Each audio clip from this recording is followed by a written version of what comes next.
Hello friends, আমার অ্যান্সি family ব্লগসে তোমাদের সবাইকে স্বাগত জানাই। আশা করছি তোমরা সবাই ভালো আছো, সুস্থ আছো, আর আমরাও খুব ভালো আছি। তো বন্ধুরা, শীত তো প্রায় পড়েই গেছে। তো শীতের হাওয়া গায়ে মেখে আমরা বেরিয়ে পড়লাম বেড়াতে। আর শীত মানেই তো হচ্ছে জমিয়ে খাওয়া দাওয়া, বন্ধুদের সঙ্গে আড্ডা দেওয়া, আর হচ্ছে নতুন নতুন জায়গায় ঘুরে বেড়ানো। তো সেই জন্য আমরাও এক রবিবারের ছুটিতে বেরিয়ে পড়েছিলাম বেড়াতে। তো আমরা যাচ্ছিলাম ইকো পার্কে। তো ইকো পার্কে তোমাদের সঙ্গে ভিডিওটা শেয়ার করব। ইকো পার্কে যে জায়গাগুলো রয়েছে সেই জায়গার ভিডিওগুলো তোমাদের সঙ্গে শেয়ার করতে চলেছি। তো আমাদের সঙ্গে গেছিল আমার হাজব্যান্ডের অফিসের এক কলিগ, তার ওয়াইফ এবং তার ছোট্ট বাচ্চা। তো আমরা দেখো ইকো পার্কে চলে এসেছি। আর এখানে টিকিট কাউন্টারের আমরা টিকিট কাটছিলাম। তো আমি তখন একটু ভিডিও করেছি। এখানে হচ্ছে মঙ্গলবার থেকে রবিবার অবধি খোলা থাকে, 11টা থেকে 7:30 অবধি। আর হচ্ছে 30 টাকা করে পার হেড টিকিট। তো এবার দেখো আমরা ইকো পার্কে প্রবেশ করে ফেলেছি। এতটাই সুন্দর লাগছিল, দেখো যতবারই ইকো পার্কে যাই না কেন সত্যি মন পুরো ভরে যায়। তো আজকে আমি তোমাদের সঙ্গে জাপানি ফরেস্টটা শেয়ার করতে চলেছি। কলকাতার মধ্যেই রয়েছে একখণ্ড জাপান। এখানে 4টে লায়ন দেখতে পাচ্ছ, স্ট্যাচু, এইগুলোকে বলা হয় লায়ন ডগ। এবার আমরা ভেতরে প্রবেশ করলাম। ভেতরে ঢুকতেই দেখা মিলল বুদ্ধদেবের একটা সুন্দর স্ট্যাচু। তারপর রাইট সাইডে ছিল ব্যাম্বু চাইন। খুব সুন্দরভাবে ব্যাম্বু চাইনটা বেশ সুন্দরভাবে লাগানো ছিল, বেশ ভালো লাগছিল ভিডিও করতে। তো তোমাদের সঙ্গে সেটাও শেয়ার করলাম। আরে তোমাদেরকে বলে দিই, জাপানিজ ফরেস্টে যাওয়ার জন্য কিন্তু কোনো এন্ট্রি ফিস নেই। তোমরা 1 নম্বর গেটে থেকে 30 টাকা করে টিকিট কেটে তোমরা কিন্তু এই জাপানি ফরেস্টে চলে আসতে পারো। আচ্ছা, গিয়ে দেখলাম এবারে যে এখানে বিয়েবাড়ি পারপাসে ভাড়া নেওয়া হয়েছিল। তো এখানে ডেকোরেশনের কাজ চলছিল। তো দুটো জায়গায় আমাদেরকে যেতে বারণ করছিল। তো আমি সেই জায়গাগুলো তোমাদের সঙ্গে শেয়ার করতে পারলাম না। আমি তো আগে গেছি, তো সে আবার যদি পরে যাই তখন তোমাদের সঙ্গে আবারও শেয়ার করে দেবো। তো এই জায়গাটা হচ্ছে জিগজ্যাগ ব্রিজ। দেখো কি সুন্দরভাবে ব্রিজটা সাজানো হয়েছে। আর ব্রিজটা পুরো জিগজ্যাগ করা রয়েছে, দেখতেই পাচ্ছ। এত সুন্দর লাগছিল, মানে সত্যি কথা বলতে তোমরা এখানে না গেলে এই ফিলটা তোমরা করতে পারবে না। আমার ভিডিওর মাধ্যমে যাদের সত্যি দেখে মনে হচ্ছে যেতে ইচ্ছে করছে, তো বলবো আর দেরি না করে চটপট তোমরা এই জাপানি ফরেস্ট থেকে ঘুরে এসো। সত্যি ভীষণ ভালো লাগবে, আর মনটা এতটা শান্ত হয়ে যাবে, মানে এত ভালো লাগবে। চারিদিকটা এত সুন্দরভাবে সাজানো গোছানো, এতটা সুন্দর লাগবে তোমাদের, মানে মানে মুগ্ধ হয়ে যাবে তোমরা জাস্ট এই জাপানি ফরেস্টে গিয়ে। তো এখানে দেখতে পাচ্ছ, এখানে ছোট ছোট বুদ্ধের কিছু মূর্তি রাখা রয়েছে, খুব সুন্দরভাবে সাজানো রয়েছে। আর এখানে খুব খুব সুন্দর প্যাগোডা করা রয়েছে। মনেই হচ্ছে না আমি একদম সত্যি জাপানেই চলে এসেছি, এত ভালো লাগছিল। আর এখানে না দরজাটা বন্ধ ছিল।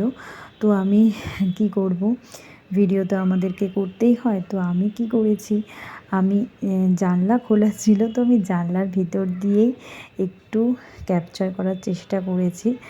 তো বুদ্ধদেবের সামনে একটা মূর্তি ছিল, আর দুটো পাশে ঘণ্টা ছিল। তো দেখো তোমাদেরকে দেখিয়ে দিচ্ছি বুদ্ধদেবের মূর্তি, আর দুপাশে দুটো ঘণ্টা ছিল এরম বড় বড়। এই দেখো বুদ্ধদেবের মূর্তি রয়েছে। আর এখানে যেহেতু বিয়েবাড়ির কাজ চলছে বলে এই জন্য বন্ধ করা হয়ে রেখেছিল। তো আর এই পাশে আবার প্রেয়ার হুইল লাগানো ছিল। এত সুন্দরভাবে মনেস্ট্রিটা সাজানো, ভালো লাগছিল।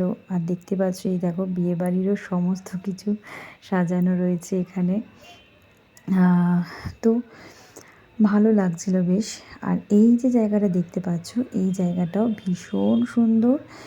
এই জায়গাটির নাম হচ্ছে সিরিজ অফ তোরি। এখানে বুদ্ধিস্টদের মতে বলা হয় যে এখান দিয়ে প্রবেশ করলে নাকি তোমার জীবনে যত নেগেটিভিটি আছে সমস্ত কিছু দূর হয়ে যাবে। আর এখানে দেখতে পাচ্ছ প্রচুর পরিমাণে কিন্তু ইয়েলো ব্যাম্বু ট্রি লাগানো রয়েছে। তো খুব সুন্দরভাবে সাজানো রয়েছে, তো বেশ ভালোই লাগছিল। তো অবশ্যই তোমরা কিন্তু একবার এখানে এসে ঘুরে যেও।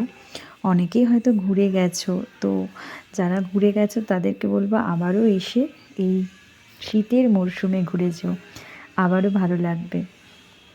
যে দুটো জায়গা আমরা যেতে পারলাম না, সেই দুটো জায়গা হলো স্মল বুদ্ধা স্ট্যাচু করা রয়েছে, সেখানে তোমরা গেলে পারে নানান বুদ্ধর এক্সপ্রেশনের মূর্তি দেখতে পাবে।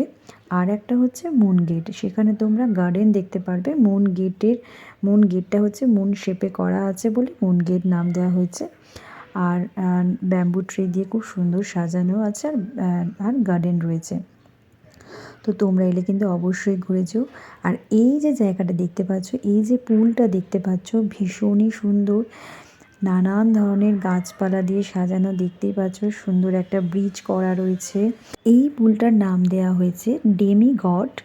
এর বিশেষত্ব হচ্ছে এখানে গিয়ে তোমরা যদি কিছু উইশ করো, তো তোমরা এখানে কয়েন দিয়ে যদি কিছু উইশ করো এই পুলে, তো সেটা পূরণ হয়।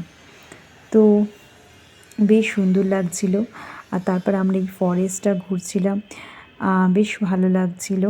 তো এখানেও নানান ধরনের স্ট্যাচু এখানে করা রয়েছে, যতটা পেরেছি তোমাদের সঙ্গে শেয়ার করার চেষ্টা করলাম, কারণ দেখতেই পাচ্ছ বিয়েবাড়ির সমস্ত রকম কাজ চলছিল। তো এখানেও বুদ্ধদেবেরই খুব সুন্দর সুন্দর নানান ধরনের মূর্তি রাখা ছিল। তো অবশ্যই কিন্তু তোমরা কমেন্টের মাধ্যমে জানিও যে তোমাদের কেমন লাগলো। তোমরাও কিন্তু চাইলে এই একদিনের ছুটি যদি কাটাতে চাও, তো তোমরা অবশ্যই কিন্তু এই মিনি জাপান থেকে ঘুরে আসতে পারো। তো আমার সঙ্গে দেখো রয়েছে মৌ আমার হাজব্যান্ডের অফিস কলিগের ওয়াইফ। ভিডিওর মাধ্যমে তোমরা দেখতেই পেলে আমার হাজব্যান্ডের বন্ধুকে আর তার ছোট্ট কিউট বেবিকে। তো আজকের মতো ভিডিওটা এই পর্যন্তই রাখলাম। যদি কিছু ভালো লেগে থাকে তাহলে অবশ্যই লাইক, শেয়ার, কমেন্ট করে জানিও। আবার নতুন কোনো ভিডিওতে তোমাদের সঙ্গে দেখা হচ্ছে। তোমরা প্লিজ পাশে থেকো, এইভাবে আমাকে সাপোর্ট করো। তোমরা যখন ভিডিও দেখে কমেন্ট করো, কমেন্টগুলো পড়তে ভীষণই ভালো লাগে। তো আজকের মতো এখানেই বিদায় নিলাম। তো আবার নতুন কোনো ভিডিওতে দেখা হবে।